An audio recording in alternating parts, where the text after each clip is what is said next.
নমস্কার। সেই দুঃস্বপ্নের দ্বীপ্রহর যখন এয়ার ইন্ডিয়ার ফ্লাইট 171 সেই 200 জনের ওপর মানুষ নিয়ে আছড়ে পড়ল মেডিকেল কলেজ হস্টেলের ছাদে, এবং তারপর থেকে অনেক দিন হয়ে গেল।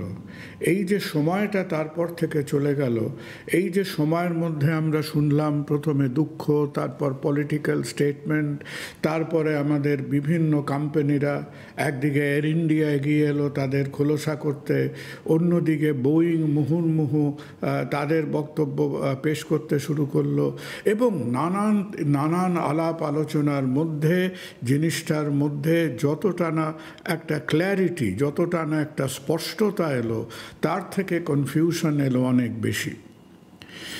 এই মর্মান্তিক দুর্ঘটনার তদন্ত কাদের হাতে, কারা আমাদের সেন্ট্রাল বডি?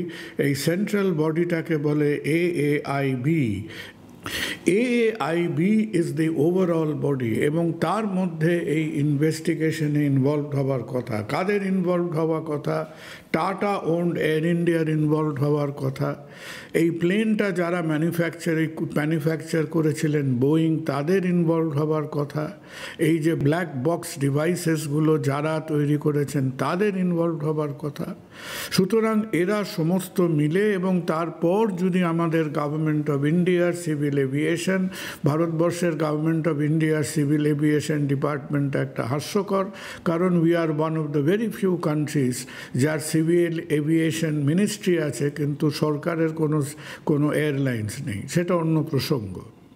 কিন্তু এই যে তদন্তটা বেশ খানিকটা প্রথমে একটা ইমোশন, তারপরে সেই রীতিসিদ্ধ কিছু দুঃখ প্রকাশ, তারপরে টাটা কোম্পানির বড় বড় বাবু সাহেবরা এসে তারা বিভিন্ন সিলেক্টেড পডকাস্টে নিজেদের গলা ভেজাতে শুরু করলেন, এবং টাটা কোম্পানির একেবারে শীর্ষতম অধিকর্তা তারা এসে যেরকম ঘ্যান করে কথা বলতেন। এখন টাটা কোম্পানির অন্দরমহলে তো আমাদের যাতায়াত নেই, বাট যদি মাটিতে কান পাতলে শুনতে পাবেন যে টাটার উপরতলায় এখন এই কথাবার্তা হচ্ছে, বাবারে এই ব্যবসাটায় না ঢুকলেই ভালো হতো, আমরা তো এটাতে নাকি ঢুকতে চাইনি, তারা নাকি এখানে আসতে চাননি। রতন টাটা নাকি তাদের বুঝিয়ে সুঝিয়ে এয়ার ইন্ডিয়াটা কিনিয়েছিলেন।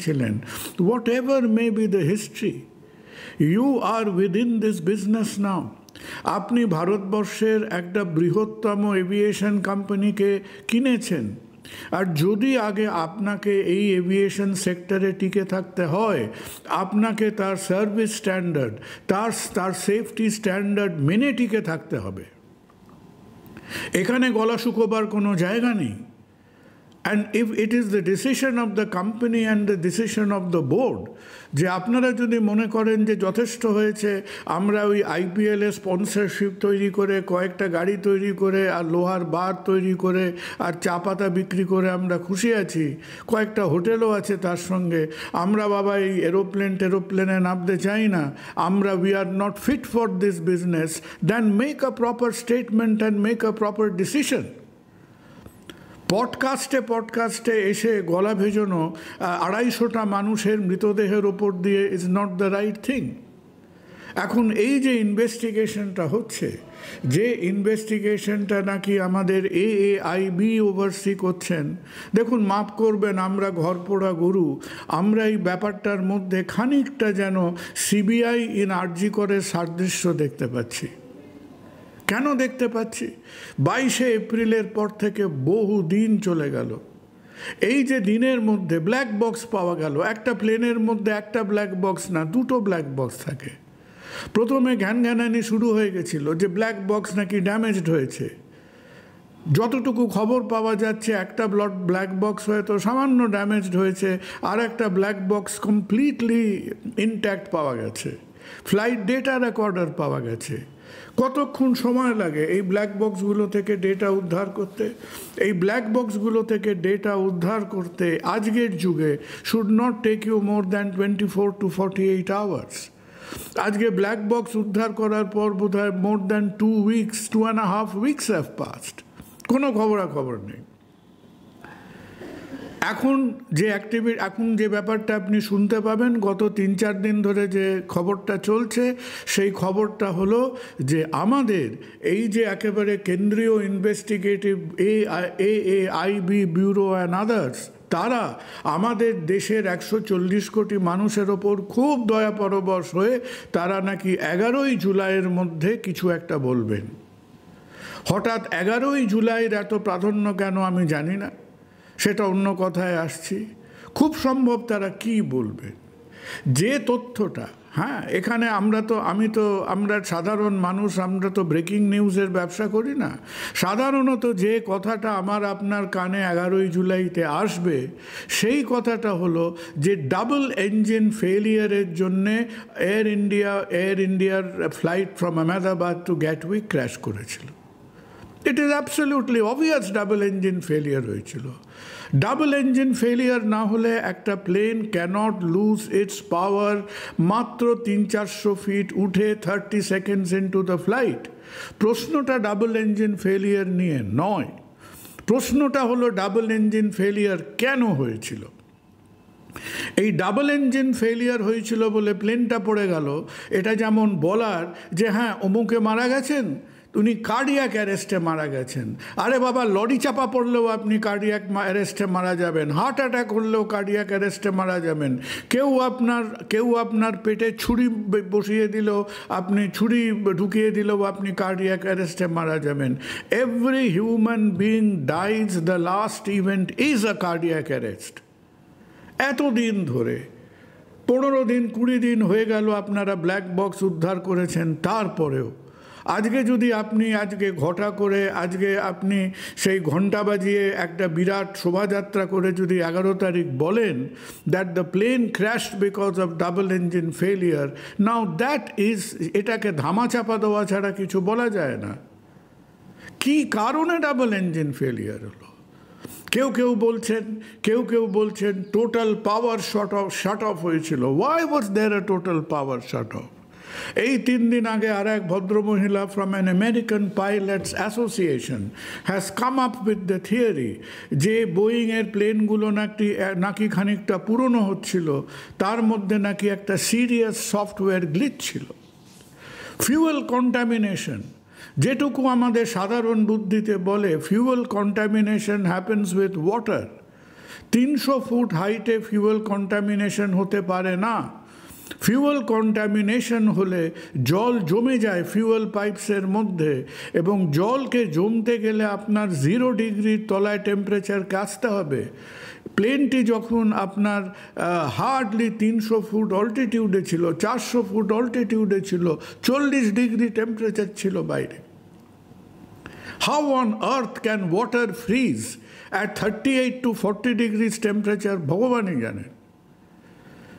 তার ল্যান্ডিং গিয়ারের প্রবলেম ছিল কিনা, তার সেই ইমার্জেন্সি সেই র্যাট বলে ডিভাইসটা বেরিয়ে এসেছিল। এর মধ্যে কেন্দ্রীয় মন্ত্রী এসে একটা চুটকি দিয়ে গেছেন, তিনি একটা পুড়িয়া দিয়ে গেছেন, তিনি বলে গেছেন এর মধ্যে স্যাবোটাজ হলেও হতে পারে। কিসের স্যাবোটাজ? কি স্যাবোটাজ?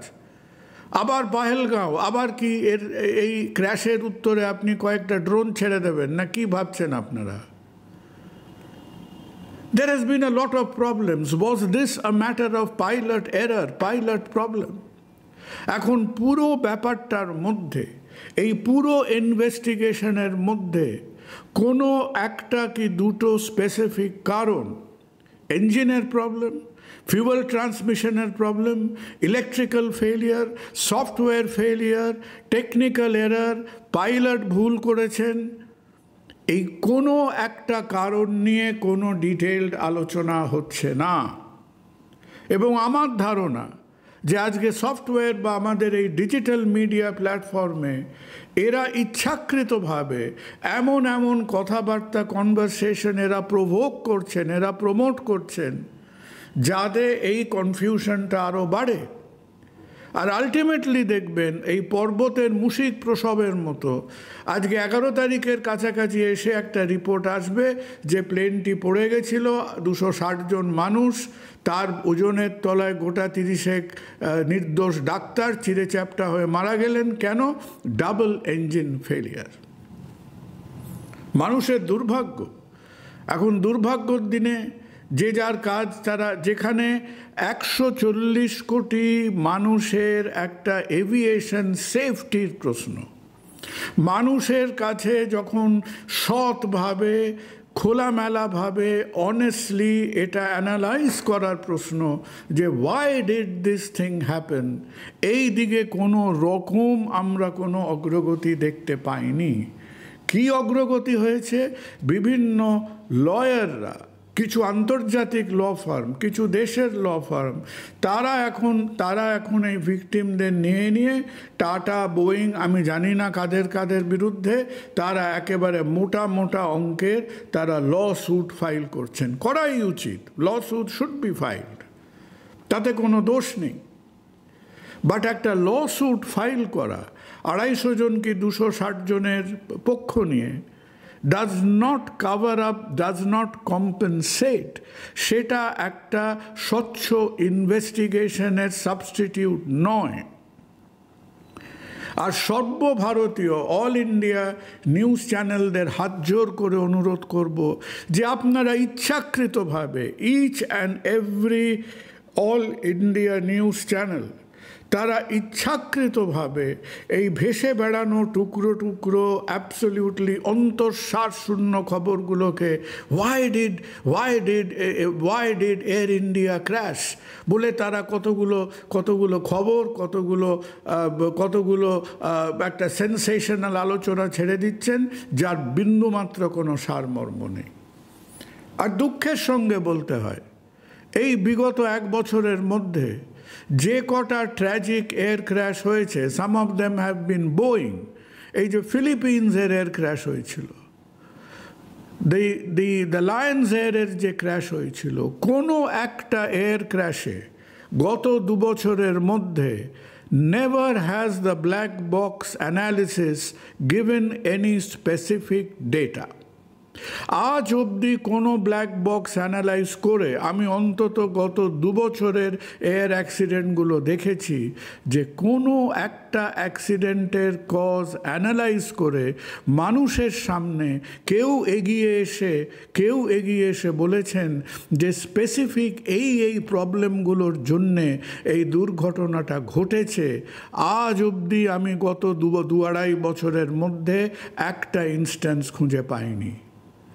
এয়ার ইন্ডিয়ার ক্র্যাশে কি আমরা এতটুকু স্বচ্ছতা, আমরা এতটুকু সততা দেখাতে পারবো যাতে ভবিষ্যতে আমাদের এই দেশের একটা সাধারণ মানুষকে যখন এয়ার ট্রাভেল করতে হবে, যখন তার প্লেনটাও চুরমার হয়ে মাটিতে না ভেঙে পড়ে?